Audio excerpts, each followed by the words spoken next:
Hi ho, and welcome everyone once again to another Johnny Torch Live. This week in comic book television, still bearing the effects of the common cold. So we're not doing this one live, but you are still going to get the full Johnny Torch Live experience with minimal edits. I might have to hit that mute button for a couple of coughing attacks again or sneezing attacks, but feeling a little bit better. And hopefully on the mend, as they say, here in stately Torch Tower, high above the booming metropolis below. So, how are you? Let me know how you are in the comments below. Have you been suffering the effects of the common cold as well? A lot of my friends are having difficulty with colds and the flu and some such. I'm enjoying a little Schweppes dry grape for a change. Not entirely foregoing the water. I'm gonna have a little H2O later on, but if you haven't tried that, it's pretty good. It's a little bit of a different ginger ale, a premier ginger ale. Okay, so I won't waste your time any longer. We are going to, as we did last time, try to get to these pretty quickly. We're going to do like 10-minute segments. I'm going to try to keep myself minutes and not get too verbose about the shows because we've got so many of them, and there's only more to come in the future. We're going to have the Krypton series begins, I believe, in 2 weeks. I'm not sure about that. I got to check up on that. And we also have, there's a lot of Netflix shows I haven't caught up with. I mean, Jessica Jones is starting season 2. I still haven't seen The Punisher season 1. Don't know when we get to any of that stuff, but we also have some summer shows such as one I'm looking forward to, Cloak and Dagger. And so we're probably going to still be doing a This Week in Comic Book Television. Next month, I believe, is also Legion. So yeah, like I said, we're going to have our hands full here, continuing on doing This Week in Comic Book Television. 59th live broadcast. Want to thank everyone for tuning in. And before we begin, I also wanted to point you to the description below. You can check out my Twitter page. We have a couple of polls running right now. And you're welcome to cast your votes if you look down at my Twitter link in the description below. Also, check out The Adventures of Bullets Bourbon Private Eye, my comic book adventure series. Of course, that is issue 5 in the works. We've got a lot to talk about that when we get to it. I'm working on the cover right now. Cover is almost completed. I just sent away for a new ink pen because my pen has been leaking for the longest time. And so in order to get this done properly, I want to upgrade my equipment. It's another reason why things are taking a little bit longer. All right, so let us move on here now to our first.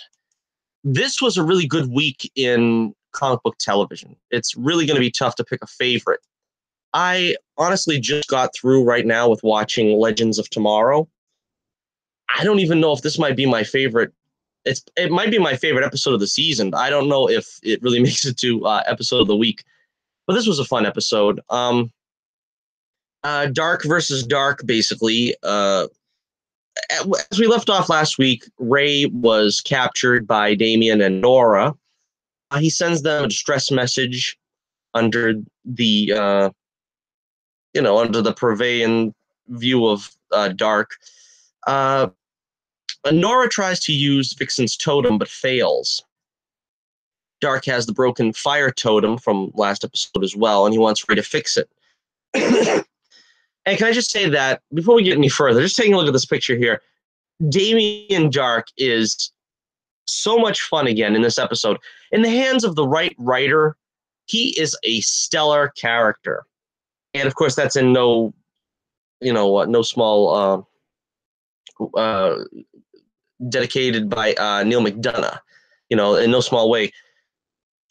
He brings life to this character, and it was so much fun seeing him, doing some of that stuff, slamming the scientist guy up and down and doing a dating profile. It was really fun talking to the corpse, the way that you usually see the Joker do or something. It was a lot of fun, and I really love it when they just let Darhk off the leash or let McDonough off the leash and just let him play. Because he is a great character, Darhk, if you just let him off the hook. All right, so we have Rip and Wally returning as well because of their little misadventures last week. They are now joining the crew of the Wave Rider temporarily. I don't know why Rip didn't stick around, but he ends up returning to the Time Bureau. Apparently, they're short-handed though, so we'll get to that in a moment. So the plot has Damien Darhk wanting to go back to 1962 to get a scientist that he assassinated in order to get the formula to cold fusion. Nora and Ray end up going back to save him because it would prevent time abnormalities and so forth. Nora has no powers there in the past, and they capture the scientist away from Damien, the past Damien. And I gotta say that Nora and Ray is fun together. Now, of course, these two are married in real life.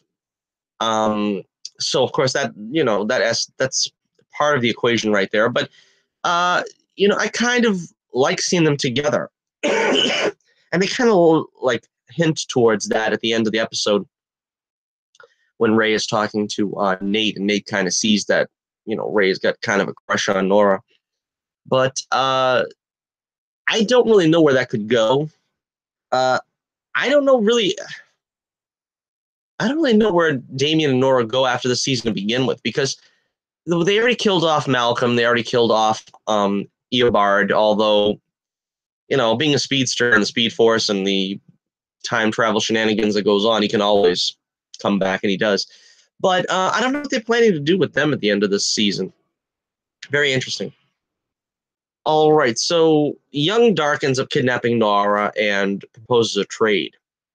Meanwhile, Vixen and Isis meditate into the other world, and they meet her ancestor again. I can't remember who this was. Was this her grandmother or something? And they I don't know, they get some kind of insight into what Mollis is doing. So young Darhk ends up killing the scientist, well, shooting the scientist. Older Darhk ends up finishing the job. That was pretty funny. He says, I got my record, besmirched. So young Darhk ends up sending Nora off the edge of the building. Now, as tempting as it was, they never spilled the beans that that's really his daughter.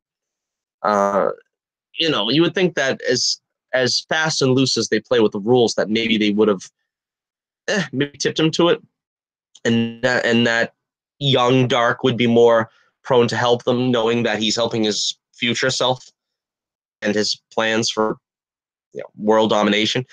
But they don't go there, and it's understandable. So older Darhk is trying to save Nora from falling. I thought this was a really cool scene where you see her levitating up and down, and he's fighting his younger self, or his younger self is fighting him, to be more accurate. Meanwhile, Ray escapes. I really thought he was going to save the day, but Nora basically just tells her father to let her go and that she'll be all right. And so when he no longer can hold her, you kind of think maybe he could have used that strength to either let her down gently or bring her over the edge, because it was going on for so long. But I thought it was funny, and that's all that really matters to me, is if I can get a kick out of it. But anyhow, Nora uses Vixen's totem. Now she knows how to use it, apparently, and saves Darhk from Darhk. So in the meantime, now that Ray escaped, he gets the formula and alerts the Wave Rider by blasting a hole in the Berlin Wall, something that they have to come and fix. Wally gets his first taste of action on the Wave Rider by saving Ray from Darhk and Nora, and all parties escape. So as I said before, the tag at the end here is the leader of the Time Bureau, don't know what his name is killed by Gorilla Grodd. Grodd is back, and for some reason he's not a Flash villain anymore. He's showing up more on Legends this year than he ever did on Flash. I don't know if I understand why, because it's like all the Flash's great villains, if you notice, are getting farmed out to Legends. They spend so much time on either Flash show I'm talking about, spend so much time on either the fluffy villain of the week that really doesn't make a big impact, or they have like so much bogged down in the main villain subplot, the main villain plot with, you know, either Savitar or the Thinker or whatever. I really want to see these rogues return to Central City. Although, of course, Captain Cold is dead. I don't think we're ever going to see him again. Mick is just a different character now than he was when he was on The Flash.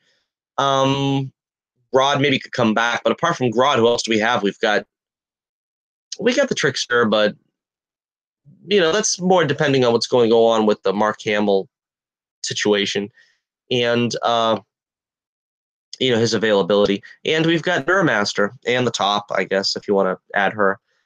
So, but I like to see that. I like to see them, you know, have a bigger presence on the Flash. Okay, so Sarah, well, Ava, it gets an advance in rank, and Sarah offers Wally a job, and Ava leaves with Rip. And before they leave, Rip says that Sarah can't discover the truth about Ava, which I don't know what that means. That is, of course, the hook to try to get us interested here, because like I said, I frankly have no interest whatsoever in Sarah and Ava. This is going to be another ship where they're going to beat it into the ground, and I am not interested whatsoever, and I just don't care, and I just want it to end, or at least be sidetracked. Right now, it's not the main focus, but you can tell the way the show is being set up, and Sarah's going to be put through the trials here. It's going to be something that's going to affect their relationship, and it's going to become to the forefront again. I don't know what Ava's secret is, but if you have any ideas, let me know in the comments below. So at the very end, Darhk bonds with Nora over the hot chocolate, but Mollis is taking her over, and she is not quite the Nora we remember now after Mollis is starting to do the Venom thing to her. She's getting the black stripes across her face and everything.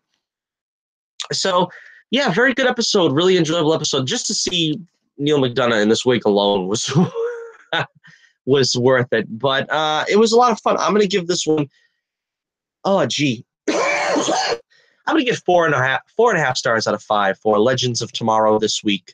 4.5 stars out of 5 for Legends of Tomorrow. Gonna dock it half a star because I still wish Rip was a integral part of the show the way he used to be.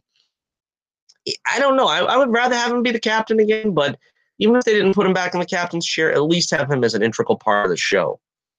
And I've always said that. And also, I don't really like the Sarah Ava thing because it just doesn't do anything for me. So 4.5 stars out of 5 for Legends of Tomorrow.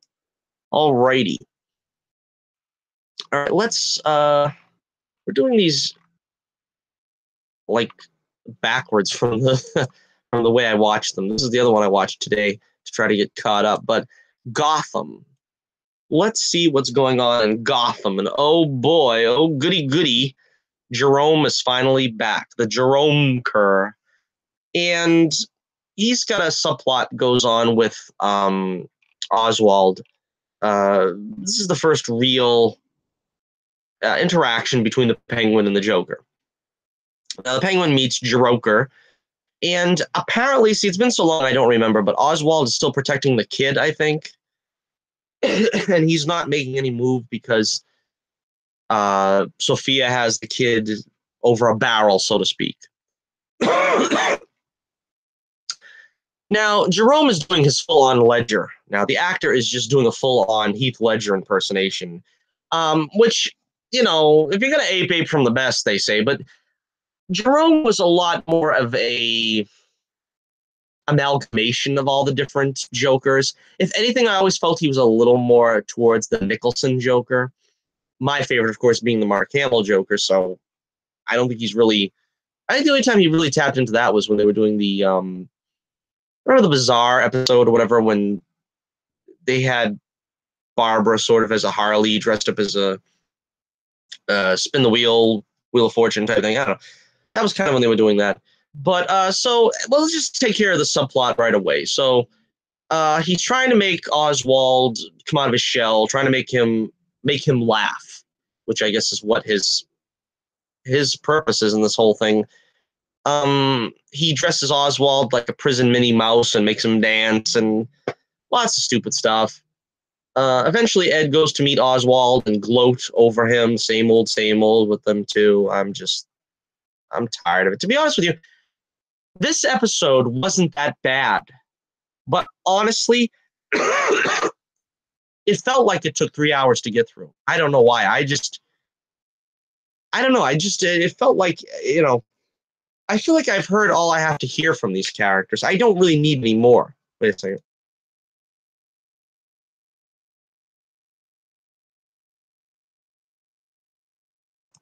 There's nothing I need to hear between the Penguin and Riddler anymore.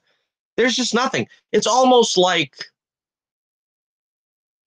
professional wrestling, I guess, in a sense where you have so much history. How many times is X character going to double cross Y character? And maybe Y character will make up with X character because we need a new angle and they're going to be friends now. They're going to be a tag team. But then later on, you just know X is going to double cross Y and Y is going to, switch allegiances to maybe Z. I kind of feel like that's what's happening with Gotham. They've gone too far away from whatever was the original idea. Apologies for some of the noise here because the the snowfall was pretty big and you can still hear the plow trucks moving around. So if that is, I don't know how audible that is, but if it is, then my apologies. Also, apologies once again to me having to mute the mic every once in a while to drink some water or so forth. But okay, so that's pretty much the subplot with Jerome. Yeah, we got the end of it. Penguin does a pantomime that makes Jerome take a shine to him. Penguin basically pretends he's trapped in a glass box, one of those type things. Then he beats Jerome into the ground. And that, of course, appeals to Jerome and his bizarre sense of humor. All right, going back to the A story. Ivy and Selena team up to rob a house. She uses her perfume, Ivy does, to take over the family. Speaking of wrestling, the father of the family, it looks like Vince McMahon. At least I thought. And she ends up, turning him into some kind of a plant or whatever it is that her new power is. It's pretty gross and graphic. Selena bails on I.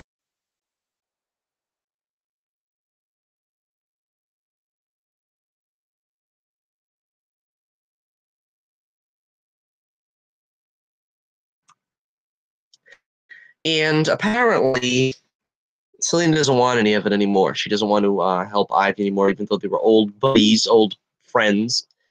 So Jim and Lucius investigate. Meanwhile, we've got the Bruce Wayne subplot. Bruce is hungover when Ivy comes a-calling. Bruce ends up recognizing her from something she says, and she kisses him. Probably the one single act that has made David Mazouz thankful that he was in this series, because this season has been terrible, particularly according to Bruce with Bruce Wayne. They have really written him terrible in this season, and he's acting like a little punk. Want to slap him upside the head every time I see him. Not David Mazouz, Bruce Wayne. So anyhow, she kisses Bruce and gets him to spill everything that she wants to know about the Project M or whatever it is. And then she pokes him with her little plant finger of death. And he has this near-death experience of Ra's al Ghul cutting his face off and, just more of that gory Gotham crap that they just don't know what else to do, so they like take something out of Tim Burton's Fever Dreams and just throw it into the show. I don't know. So Bruce goes around in a daze. It looks like the 1920s, and he's at a party or something. And I guess this is supposed to show us, not very subtly, the way that Bruce is going to use his face as a mask. He's going to be the foppish Bruce Wayne from now on to protect his identity. And looks like a 1920s party. Jim has got a mustache. That was a nice touch. Alfred ends up taking him out and bringing him to a Batman-ish figure in Crime Alley. That was probably the highlight of the show, where they keep teasing Batman. And then he wakes up in the Batcave when Jim gives him the antidote. But we're getting ahead of ourselves there. Meanwhile, Jim calls on Sophia, who's tight with Barbara now, apparently. They have words, and he goes looking for Selena. He finds Selena. Meanwhile, Ivy has gotten Fox under her sway, and Jim and Selena try to track them down. Apparently, the big secret thing that Ivy wants is Lazarus water, and she gets it away from Lucius. And it was a pretty funny scene there. Lucius is acting all under her sway, and then Jim just punches him and knocks him down. He's like, "What happened?" But in the ultimatum, of course, to not follow her, Jim gets the antidote for Bruce, and Bruce gets woke, and he tells Jim about the mustache, which was pretty cool. I don't know when they're going to give him the mustache, because they really need to at some point. If this show's in the last 10 years, 10 seasons, we've got to get Jim with the mustache pretty soon. I mean, we're 4 seasons in. Let's do it maybe on the 5th, maybe the 6th, the latest, but that's about it. That's all I'll wait. No more. Bruce calls Alfred, tries to patch things up. As we see in the coming attractions, it looks like Alfred doesn't want to come back. He is fed up with Bruce the way I pretty much am, and I don't know. Meanwhile, at the end of the episode, Sophia threatens Lee, and Ivy creates more plant stuff with her blood mixed with the goulash there. I don't know. I don't know. As I said, not a bad episode. I mean, I've suffered through much worse from Gotham. They have some pretty decent highs, and then they have some very terrible lows. In this case, I am just kind of mad about it. Like I said, I'm kind of tired. I mean, the Penguin has figured out something about the Riddler's MO. He realizes that Ed is the Riddler is back, and Ed is not fully in control anymore when Ed leaves him a riddle. And then the Penguin is still languishing in Arkham. I don't know what's going to go on with Jerome. I don't know. I mean, really, I don't know.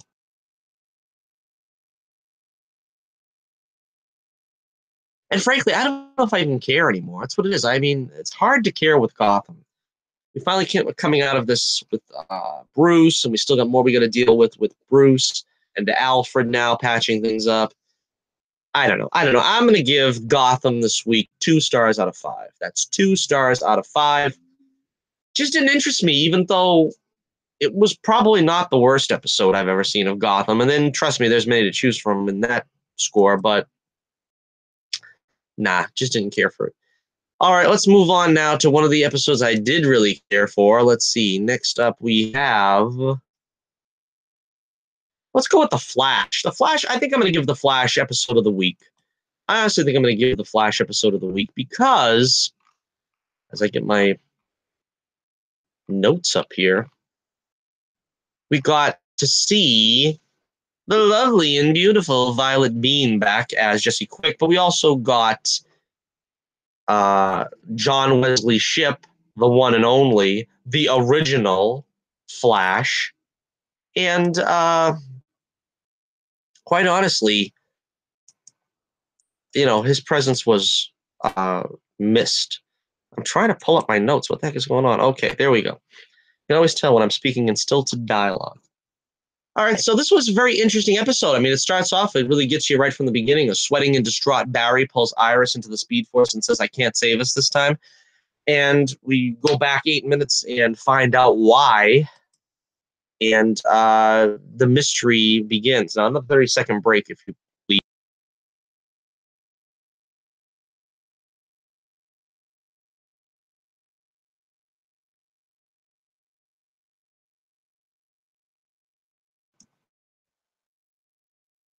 Okay, so Barry is training to jump breaches so they can get to the Thinker faster. Jessie comes back and she wants Harry to talk about her mom's death. because she chased Harry off of her team, which is another thing that I wanted to see more of Jesse Quick, not only because she's hot, but I mean, I wanted to see more of Jesse Quick because there is this interesting storyline going on over on Earth 2 that we're not allowed to see. I don't understand. She threw Harry off the team and sent him packing. She broke up with Wally, even though I didn't think that relationship was really going anywhere because, quite frankly, that was like the most contrived romance of them all. I mean, they were together for like 2 episodes, and all of a sudden it was like, hey, they're tight. They're boyfriend and girlfriend. You know, you need a little more than that to build up to, which, you know, like I said, you look at Fitzsimmons. They're the greatest example of how you do a relationship in television, but we'll get to that later. But so meanwhile, Joe's in a firefight, and Flash and Jesse and Vibe and Frost attempt to stop some crazy woman from detonating a nuke. They're too late, and only he and Jesse are in the Speed Force awaiting the detonation because they've it's already been detonated, but there's nothing they can do to stop it. So Barry sends Jesse to get Jay from Earth 3. So Barry goes to everyone, and he vibes. He pulls Vibe into the Speed Force and tries to get him to breach it to a dead Earth, but that won't work because Vibe's powers don't work in the Speed Force. And Vibe can't stay in the Speed Force for long. Nobody can except a speedster, so he's starting to, pass out. So they let him go. I thought the special effects, we've seen a lot of the Flash running, which I always think is cool because we don't see that often enough. So he goes to Harry next in the Speed Force, and he tells him to send the nuke into the Speed Force before he gets too weak and can't carry on. At that point, Jesse comes back with Jay, but Jay doesn't want him to send the bomb into the Speed Force for fear that it will destroy the Speed Force. And Jay is unaware that it could pull people into the Speed Force. He wasn't aware of that power. So next they try Killer Frost. She tries to use her freezing powers. That doesn't work.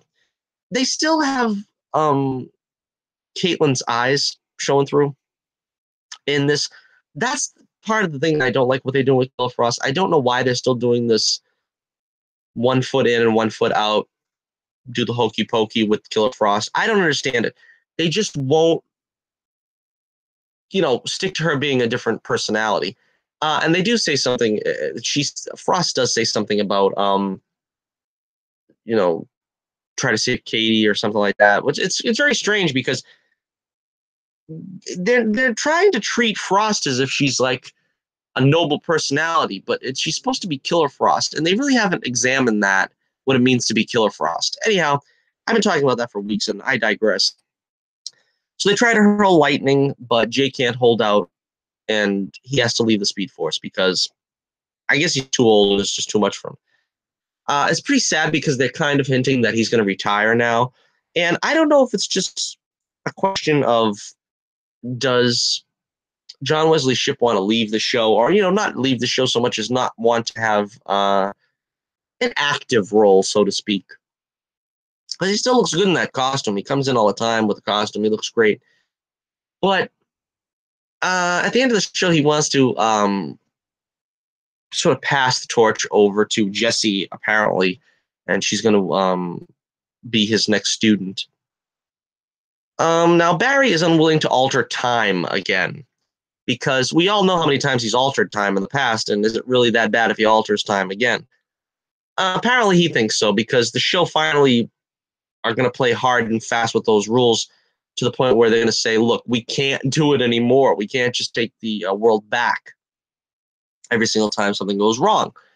So it's understandable that they put the nix on that. They put the kibosh on that. Because it seems like the easiest answer. You also have the situation being such that they probably could have pulled all their loved ones out of Central City, but they don't ever for a moment even entertain that possibility. I mean, they can get Iris, Vibe, Frost, Harry, Joe, Iris, the whole Cecile, the whole team. They could get them all out of there before the nuke blows up, but that's not even an option.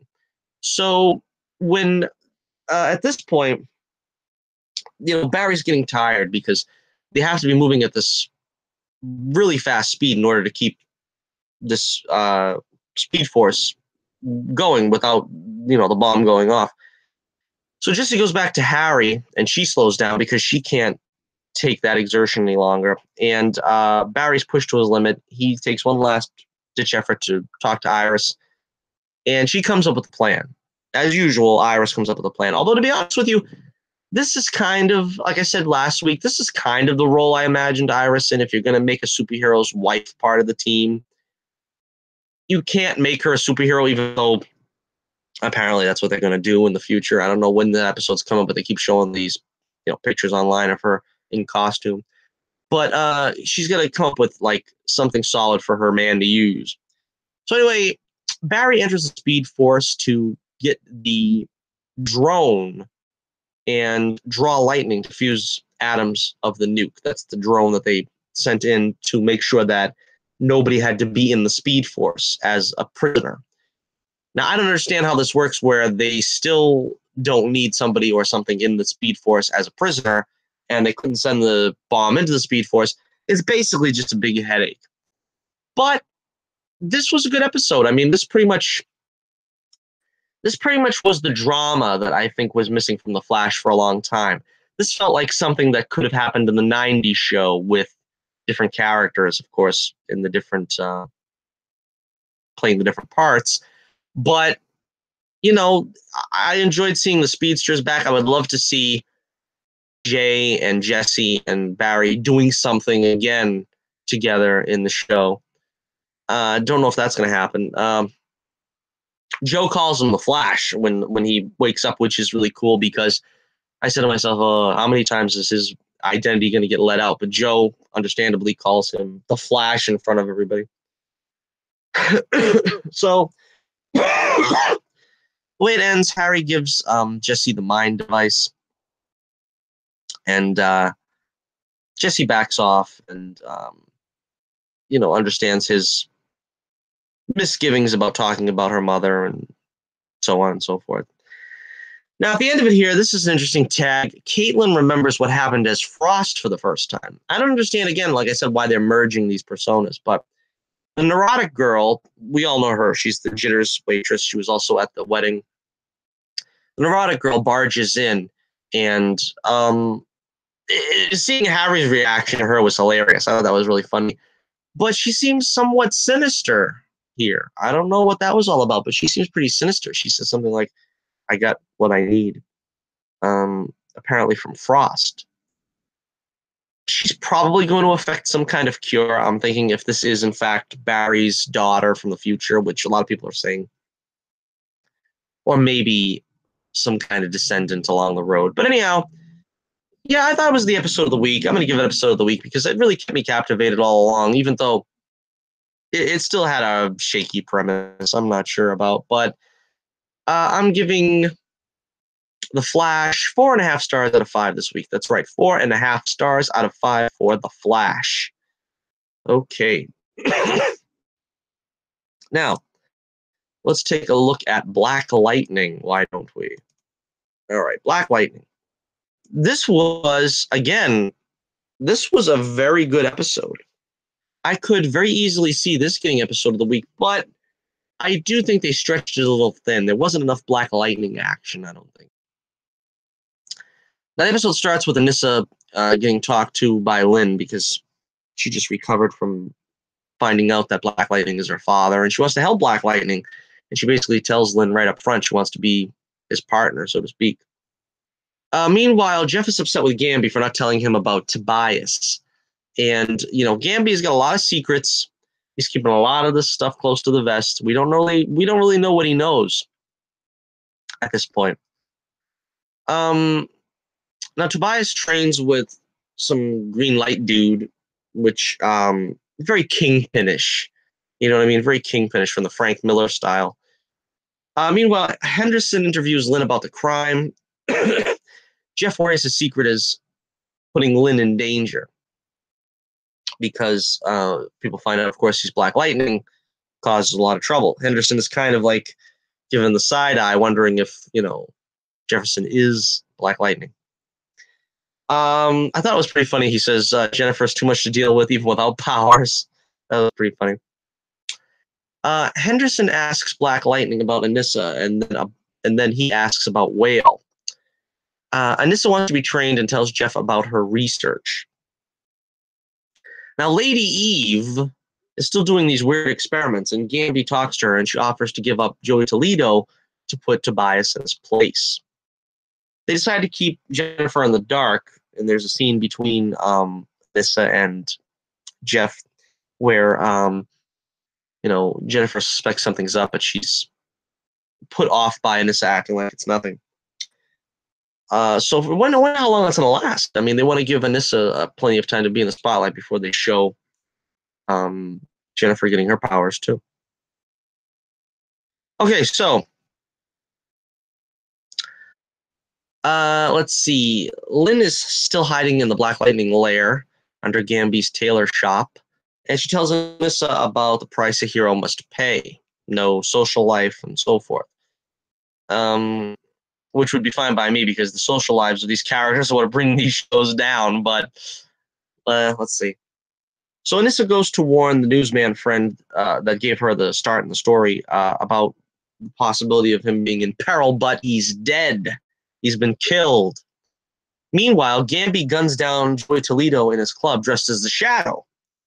Boy, Gambi, we didn't know you. We didn't know this about you at all. Joey dies with a smile on his face. And then he leaves a box that Lady Eve gave him of the dust of an albino. I don't know exactly what that's supposed to represent, but it's a message to Tobias. So Lynn tells Jefferson he needs to train Anissa before she goes off alone. This is a classic Alfred Batman moment where he, says, you better train Dick Grayson, otherwise he's going to do it himself. And that's the great tack to take in this kind of situation. So Tobias takes the message, and Black Lightning meets up with Henderson, who gives him a tip. Lynn asks Gambi to make Anissa a costume. So Black Lightning goes after Tobias, and it's all-out gang war.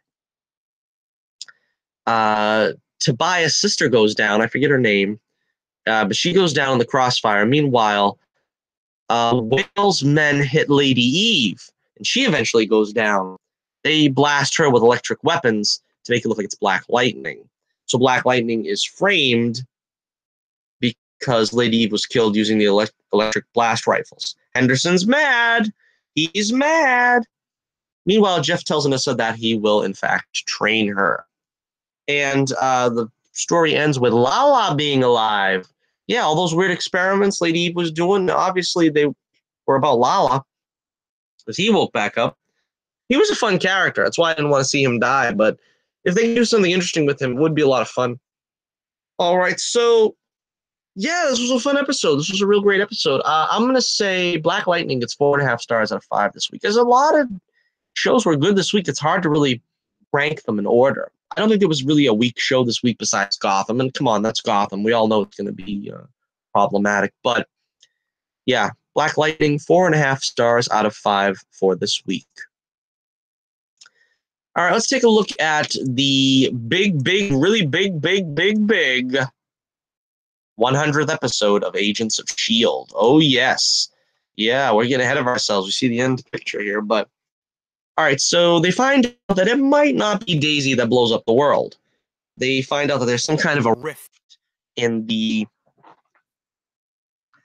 the bottom of the bunker or whatever that's opened up some kind of a breach to another dimension, a fear dimension. And Fitz says that it's manifests the fear of all the, different members of the team. For instance, Deke and Daisy get attacked by a Kree who later disappears, and we see Lash walking around. Meanwhile, we have Yo-Yo is still adjusting to being armless or three-quarter armless. So Fitz creates a device that if they send it down with somebody into the cellar, into the basement, so to speak, they can close the breach. So Coulson, of course, nominates himself. Daisy objects, and Phil passes out. Now, Phil wants S.H.I.E.L.D. to continue.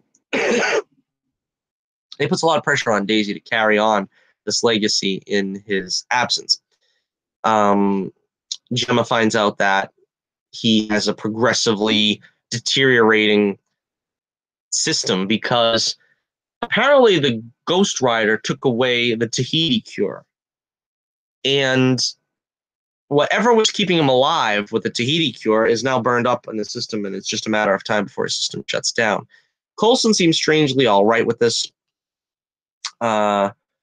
He's sort of like saying, I'm on borrowed time as it is, and I don't want to be greedy. The rest of the team doesn't take it well, though.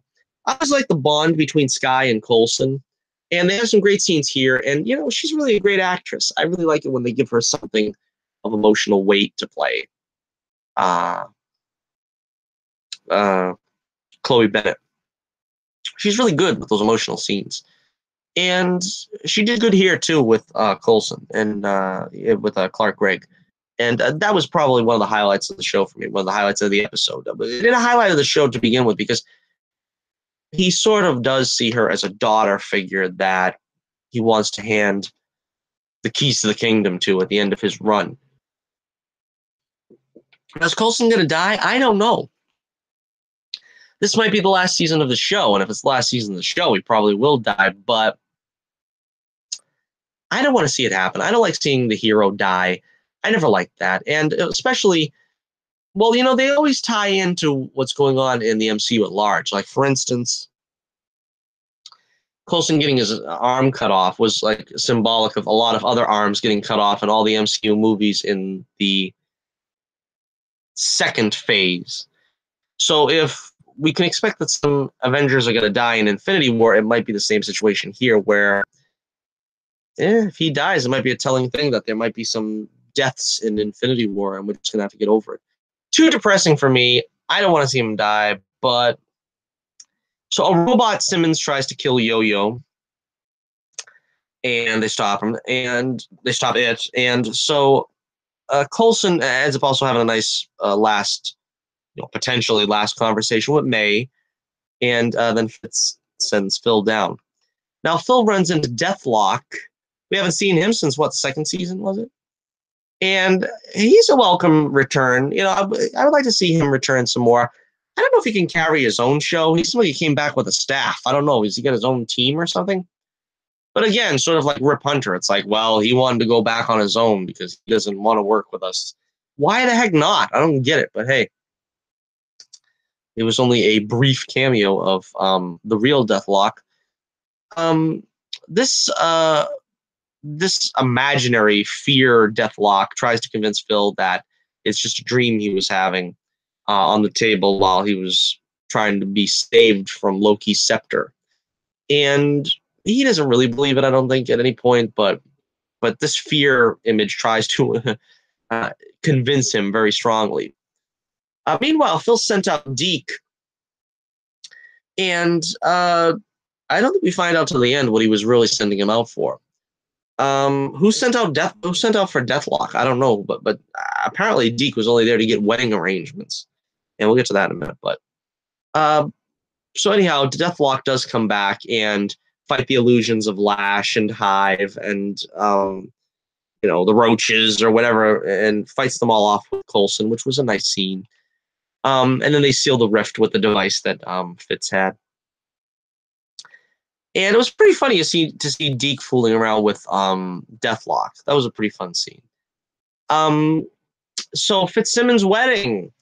I didn't expect this at all. I don't think many people did. They caught us by surprise, totally by surprise, and the two of them got hitched. They're finally getting married. The Muppets Take Manhattan.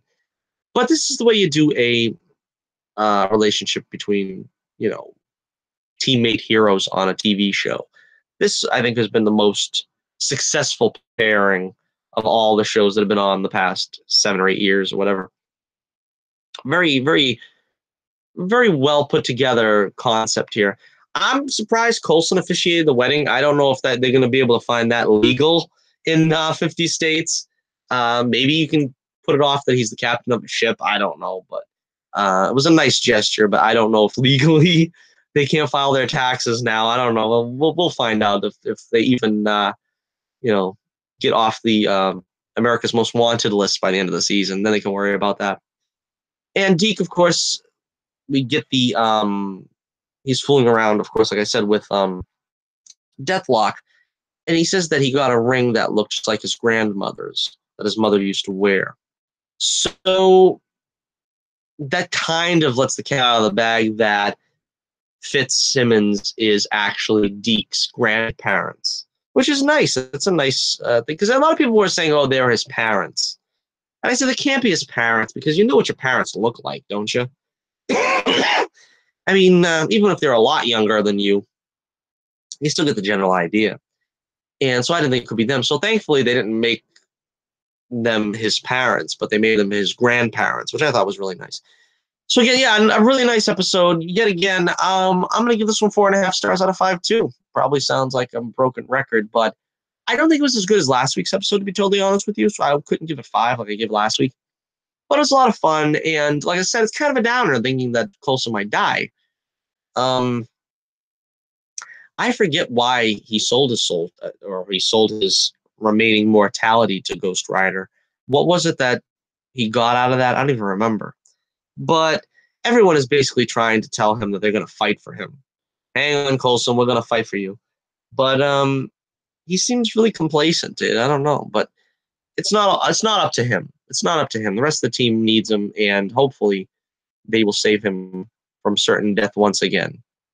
So 4.5 stars out of 5 for Agents of S.H.I.E.L.D. Big 100th episode. And there you have it. All right.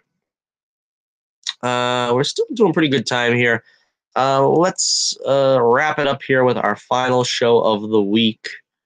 We have Arrow. Oh, yes, Arrow. This was a good episode, too. This was another one that I really liked because we had Roy back, finally. I'm a big fan of Roy. I wish they would keep him on the show, but I think Colton Haynes has, like, anxiety issues. I think he doesn't want to appear on the show full-time. And the part he's playing, he seemed to be very well in tune with that anxiety side. It seemed like he was constantly a source of anxiety and being abused. All right, but anyhow, so the episode starts with, and we finally got Thea back in costume. Love seeing Thea in costume. I wish she was in costume all season, but again, they're trying to phase her out of the show. And we'll get to that in a moment. So the case against Oliver can be dropped. His being accused of being the Arrow from the FBI, or being accused of being the Green Arrow, because of course Roy took the blame for the Arrow. And it really doesn't make any difference because Green Arrow is still dropping bodies almost as much as Arrow did.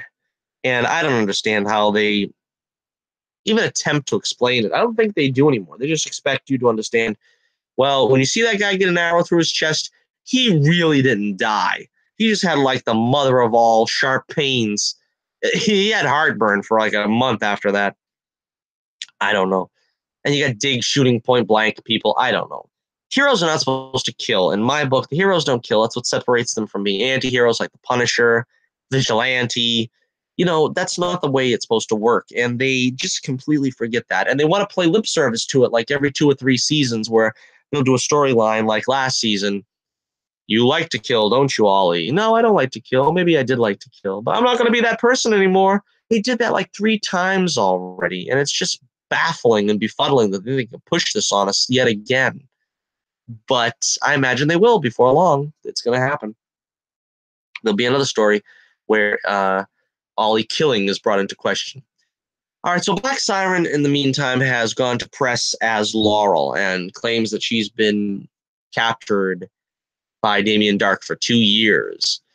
And she subtly threatens that she's going to out Ollie if he doesn't play along. So he sort of plays along.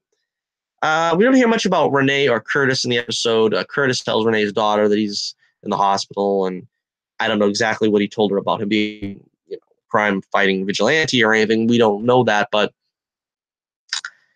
I like to know what they're going to do with Renee. It is interesting to see what's going to happen, but thankfully they put some of that other team stuff on the back burner. The DA has Roy, but the corrupt cops are beating the life out of him with a telephone book. I didn't know that was the modern day equivalent of the rubber hose, with the old corrupt cops would beat you with a rubber hose so they wouldn't leave a mark. Well, apparently now a phone book will do the job. A phone book will do the trick. So the team wants to find him, and find him they shall. Let's see. Meanwhile, Dinah is on Laurel's case, and she wants to talk with her, but Quentin sort of tries to be the buffer in between. While that conversation is going on, while that little skirmish is averted, Laurel is kidnapped by Richard Dragon, who they call Diaz in the show. I don't know. And meanwhile, Diggle wants to know why Ollie still has the suit, and I'm like, no, please don't go back to this. Don't go back to this. Diggle, I love you, man, but you're not Green Arrow. You're Spartan. You're not Green Arrow. Don't try to get the costume back, please. I imagine this is setting up for a season finale episode where we get the, the Batman Forever thing, the Green Arrow Forever, where he knows he can't put the arrow and bow down, and he's going to have to remain Green Arrow for the sake of Star City and so forth. We pretty much already know that's the case because he already told William that he's going to do it, and then William was all right with it, and it's just all over. But the Stars and Stripes playing in the background, I guess. So, meanwhile, Laurel has an audience with Anatoly, and Anatoly has been kind of wasted this season. I feel bad that it kind of wasted him. I think I don't know. It's kind of hard because when Arrow's dropping bodies left and right, you don't want it to be Anatoly. So I don't know. Maybe they should have kept him on the back burner. All right, so Thea finally suits up to rescue Roy. And Green Arrow uses a firework arrow. We haven't seen a gimmick arrow in a long time. That's another reason the stakes were up to this episode. We got to see some actual gimmick arrows once again. So Thea tries to save Ollie. Thea tries to save Roy. I should say Speedy tries to save Roy. Get it right on the third try. But Ollie stops her, ties her up, and yanks her back. And, it's kind of like a little bit like forced drama because I honestly don't think that Ollie and Speedy couldn't have saved Roy at that point. Sure, they don't want to go through them like a knife through butter because some of those cops are supposedly not crooked. But since when did Ollie and Thea, or even in this episode, Ollie and Dig, when's the last time they didn't go through a room of like 12 guys and, come out unscathed? Of course, Roy wasn't in the condition really to be, he had busted ribs or something. He wasn't in the condition to be helping out or escaping under his own power. But, I don't know. It's just a niggling thought in the back of my mind, apparently. So, Oliver puts Dinah and Quentin to work together. Now, this is something that I've been saying for a while. I've been saying they should be, I like their scenes together. They should be focusing on this a little bit more. They should be focusing on the fact that, especially if they write Thea out, which we're going to get to in a minute, Quentin always works best when he has a daughter figure, when he has a surrogate daughter, which is what they're trying to do with Laurel, which I understand. That's completely in character for Quentin. And I think that, that storyline is progressing well. But I think what they should be doing is also having the situation between him and Dinah, where Dinah is the steward of his real daughter, his actual daughter's legacy. And he should be trying to mentor her. And since she's a cop and he's a cop, she should look up to him. And that's something they're not really focusing on too much yet. And hopefully they will before the season's over. But so meanwhile, Dragon's training men. He's trying to build an army, and he propositions Black Siren to his cause. Apparently, that money that was such a big deal from the last episode that she was hoarding is completely gone, and there's nobody going to do about it. Team Arrow tries to save Roy, but Richard Dragon nabs him, and he threatens Speedy. So once again, nothing's going on. Ollie tells Thea that she belongs with Roy. This was an interesting move because, like I said, this pretty much cements the fact that they're going to write Thea out of the show, which I'm disappointed in because, in a perfect world, in another parallel Earth where these shows take place, there is a Green Arrow that's in love with Black Canary that has Speedy and Arsenal as his sidekicks. But unfortunately, this is not that world. And this is what we're stuck with. They're going to write both of them out. Disappointing, but I do think Thea belongs with Roy. I always thought that Thea belonged with Roy. If you want to say that any of the CW romances, who do you think worked the best? Thea and Roy. It always felt like it was very believable. And of course, they strung it out so long that Thea really doesn't have anybody else, and Roy is on the run. It's kind of depressing and disappointing. So that's why I think it would be great if they were going to end their arc, that they end their arc together. And hopefully someday they will come back, but we'll have to see what happens. Okay, so now Laurel goes to the team and spills the beans. And Ollie cuts Dinah out on the plan, but they decide to try to save Roy once again with Laurel's information. Laurel 2, of course. Speedy ends up going off to take on Dragon while Dig and Green Arrow put down bodies left and right. She takes on Dragon but loses, but Green Arrow saves her and lets her get away with Roy in the van while he has a tete-a-tete with Richard Dragon. Dragon says that there's nothing he can do because the cops are coming and he's going to be on the, there's going to be some bad cops in the payroll, but there'll also be some good cops too, and he can't take them all down. What I say is, why didn't Oliver just kill Dragon? Why doesn't he just end him? Because he obviously doesn't have no compunction about killing anymore. This season is a even number season, so he doesn't have any compunction about killing. I don't know. But one way or the other, he lets Dragon go. And the cops show up, and Dragon ends up apparently getting away with it, I guess. I don't know if I remember exactly. Did he get arrested for anything that was going on there? I don't think so. But anyway, Green Arrow, like I said, I don't know. Would it be worth it to him to just kill him and get it over with? I don't know. I mean, we want to keep Green Arrow as a bloodthirsty vigilante, then he might just as well have killed Dragon and gotten it over with. And then the show would be over early this season. All right, so Green Arrow leaves Dragon to his fate there with the cops. Oliver confronts Laurel. Apparently, what happened was Roy is in this episode only because the DA wanted to use his testimony, and he refused the testimony. I don't think I mentioned that part, and that's why the corrupt cops were trying to beat a testimony out of him, which, again, a lot of crooked cops on the show, which, it's probably authentic to real life. So Oliver confronts Laurel, and she promises to try to live up to the original Laurel, the Earth 1 Laurel. Ollie says he'll give her a chance, but we find out that she's still working for Dragon. Unfortunately, she's been playing both sides of the table here. I don't know.